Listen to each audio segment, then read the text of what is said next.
Halo, selamat pagi. Selamat berjumpa kembali pada pertemuan kita melalui penjelasan lewat video yang akan Ibu bagikan ke kamu. Semoga kita semua dalam keadaan sehat ya nak, dimanapun kita berada. Ibu berharap tayangan video ini kamu tonton supaya kamu dapat lebih memahami apa yang sudah kamu salin dalam buku catatanmu. Nah, materi yang akan Ibu jelaskan kali ini yaitu tentang ciri kebahasaan teks berita. Ciri kebahasaan teks berita, ya. Apa-apa sajakah ciri kebahasaan yang sering kita temukan dalam sebuah teks berita? Ciri kebahasaan dalam teks berita itu yang sering kita temukan ada 6. Di antaranya bahasa baku, kalimat langsung, kalimat tak langsung, konjungsi temporal dan kronologis, keterangan waktu dan keterangan tempat, dan kata kerja mental. Mungkin istilah-istilah yang sudah Ibu sebutkan tadi sudah pernah kamu dengarkan, ya, atau bahkan sudah kamu pelajari di kelas sebelumnya. Nah, meski demikian, dengarkan kembali penjelasan Ibu untuk mengulang kembali pemahamanmu tentang ciri kebahasaan yang akan kita pelajari ini yang sudah pernah kamu dengarkan sebelumnya. Kita masuk ke yang pertama. Nah, bahasa baku. Dalam teks berita biasanya digunakan itu bahasa baku. Baku artinya adalah penulisan dan pengucapannya sesuai dengan standar yang berlaku. Standar yang berlaku dalam bahasa Indonesia itu terdapat dalam EYD. EYD itu adalah ejaan yang disempurnakan atau pada KBBI, Kamus Besar Bahasa Indonesia. Jadi setiap kata atau istilah yang terdapat pada Kamus Besar Bahasa Indonesia itu adalah istilah-istilah baku, di mana penulisan dan pengucapannya sesuai dengan standar yang sudah dibakukan oleh pemerintah. Nah, apa fungsi atau kegunaan dari bahasa baku dalam teks berita ini? Fungsi bahasa baku dalam teks berita itu untuk memudahkan bagaimana berbagai kalangan memahami berita yang disampaikan. Misalnya, mulai dari Aceh sampai Papua, ini mempunyai bahasa daerahnya sendiri-sendiri. Nah, apabila ada sebuah berita nasional, jika disampaikan menggunakan bahasa daerah, otomatis kan daerah lain tidak memahami maksud berita itu. Sehingga supaya mulai dari Aceh sampai Papua memahami berita yang disampaikan itu, digunakanlah dia bahasa baku. Bahasa baku tadi ya. Kemudian yang kedua, kalimat langsung. Kalimat langsung ini artinya kalimat yang dikutip secara langsung dari pembicara atau narasumber tanpa ada pengubahan. Jadi begitu dia disampaikan oleh narasumber atau pembicara itu, begitu pula dituliskan dalam teks berita itu. Ya. Jadi tidak ada diubah sama sekali pembicaraan itu atau hasil kalimat langsung tadi itu tidak ada yang diubah. Dan ini biasanya cirinya ditandai dengan tanda kutip ganda. Seperti ini, tanda kutip ganda namanya ini ya. Nah, kita ke contoh. Apakah contoh kalimat langsung? Ini dia. Perhatikan tanda kutipnya ini ya. Kutip ganda, kutip pembuka dan kutip penutup. Manakah dia kalimat langsungnya? Ini dia yang ada di antara kutip ganda ini. Kalimatnya apa?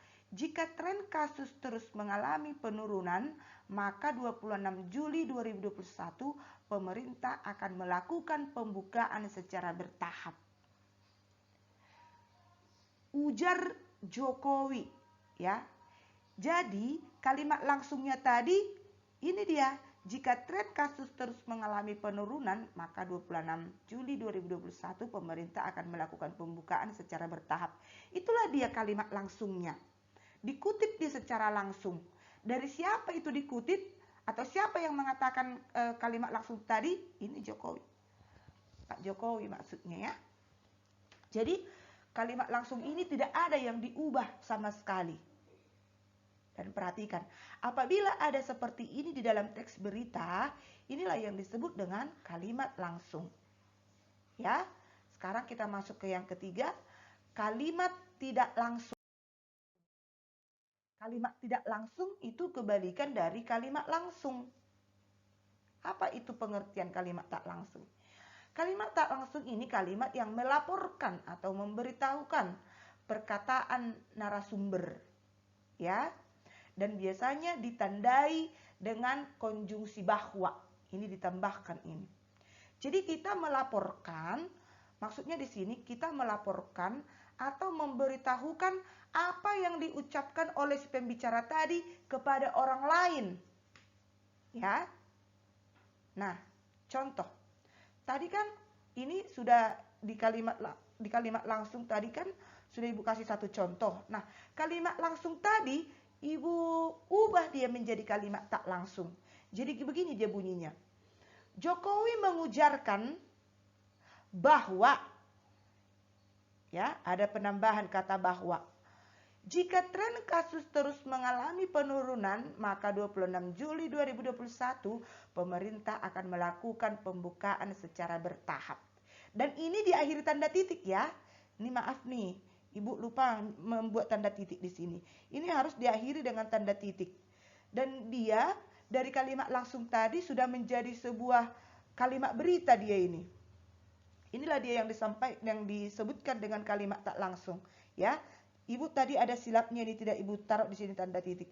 Harusnya kalimat tak langsung ini diakhiri dengan tanda titik. Ya, itu dia. Kebalikan dari kalimat langsung tadi. Kemudian yang keempat. Dalam teks berita kita juga akan banyak menemukan konjungsi temporal dan kronologis. Konjungsi itu apa?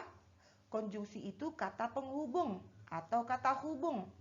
Temporal ini artinya waktu. Kronologis ini artinya urutan waktu. Jadi konjungsi temporal dan kronologis ini banyak kita temukan di dalam teks berita. Apa itu konjungsi temporal dan kronologis? Ini adalah kata hubung yang menunjukkan waktu, ya. Apa-apa saja rupanya konjungsi temporal tadi? Ini dia. Sejak, awalnya, akhirnya, setelah, ketika, apabila, sementara, saat, dan lain-lain. Berarti masih ada, selain ini juga masih ada dia ya. Yang menunjukkan temporal. Ya, konjungsi yang menunjukkan temporal atau kronologis. Ya. Ini dia contohnya. Ibu ambil ini dari teks berita yang sudah Ibu buat di dalam modul. Yang pertama, mungkin karena sejak awal mereka tidak diunggulkan, jadi tekanannya berkurang. Ya, mana di sini yang menjadi konjungsi temporal? Ini sudah sengaja Ibu bold dia. Ibu tebalkan, ini dia sejak. Ya, kalimat yang kedua. Selama PPKM level 4, restoran hingga pedagang kaki lima tidak dapat menerima tamu makan di tempat. Itu maksudnya ya. Selama PPKM level 4, restoran hingga pedagang kaki lima tidak dapat menerima tamu makan di tempat, ya. Jadi yang Ibu bold ini atau yang Ibu tebalkan ini adalah contoh konjungsi temporal. Ya, nanti akan banyak kamu temukan di dalam teks berita yang sudah Ibu sajikan. Kita masuk ke yang kelima. Di dalam teks berita juga banyak terdapat keterangan waktu dan tempat. Apa itu keterangan waktu dan tempat? Keterangan waktu dan tempat merupakan kelengkapan suatu berita yang berhubungan dengan waktu dan tempat terjadinya peristiwa. Ya, ini dia contohnya. Ini pun contoh ini juga Ibu kutip dari teks berita yang sudah Ibu sajikan. Nanti bisa kamu cek. Yang pertama, Menteri Pemuda dan Olahraga Menpora Zainuddin Amali mengucap syukur usai Gracia Poli dan Apriani Rahayu meraih medali emas di Olimpiade Tokyo 2020. Ya, Olimpiade Tokyo 2020 ini masih baru-baru ini dilakukan ini. Ya. Jadi, di Olimpiade Tokyo 2020 ini merupakan keterangan tempat. Dari mana kamu tahu ini keterangan tempat? Karena adanya kata depan di, ya. Jadi, keterangan tempat itu sebagian dia ditandai dengan adanya kata depan. Kata depan itu apa aja? Dari, ke. Ya, itu contoh kata depan. Dan dia dituliskan terpisah dengan nama tempat ini. Ya. Nggak boleh diserangkaikan dia. Kalau penulisan kata depan itu harus terpisah. Nah, contoh yang kedua. Pasar rakyat atau pasar tradisional maksimal operasional pukul 15 waktu Indonesia Barat. Yang Ibu tebalkan ini, pukul 15 ini adalah keterangan waktu. Ya, keterangan waktu itu selain pukul 15, bisa jadi pada saat matahari terbenam, pada malam hari, siang hari, dan lain-lain. Itu adalah keterangan waktu. Contoh yang ketiga, pabrik dapat beroperasi satu shift. Satu shift ini maksudnya menyatakan satu kelompok waktu dia, ya. Jadi ini keterangan waktu, ini satu shift ini. Oke, itulah dia tuh contohnya keterangan tempat dan keterangan waktu. Dan ini akan lebih gampang kamu tengok nanti di dalam berita yang sudah ibu identifikasi unsur kebahasaannya dalam modul, ada nanti itu, ya. Kamu pahami nanti di situ. Yang keenam ya nak, kata kerja mental. Kata kerja mental ini adalah kata kerja yang mengekspresikan sikap atau respon terhadap suatu tindakan, pengalaman atau keberadaan. Ya, ini dia pengertian kata kerja mental. Jadi kata kerja mental itu ada 3, ada yang menyatakan persepsi, afeksi, dan kognisi. Ya, ini dia contohnya.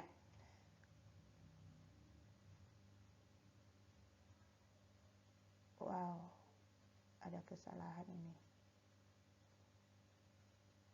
Nanti bisa kamu lihat di dalam modulnya nanti, ya nak.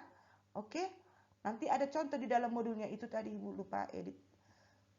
Ya, nah silahkan kamu kerjakan mengidentifikasi ciri kebahasaan pada teks berita yang sudah Ibu sajikan pada modul. Dan sudah ada contohnya Ibu buat. Bisa kamu lihat nanti contoh itu untuk panduanmu mengerjakan tugasmu. Oke? Semoga bermanfaat. Terima kasih atas perhatiannya. Sampai jumpa.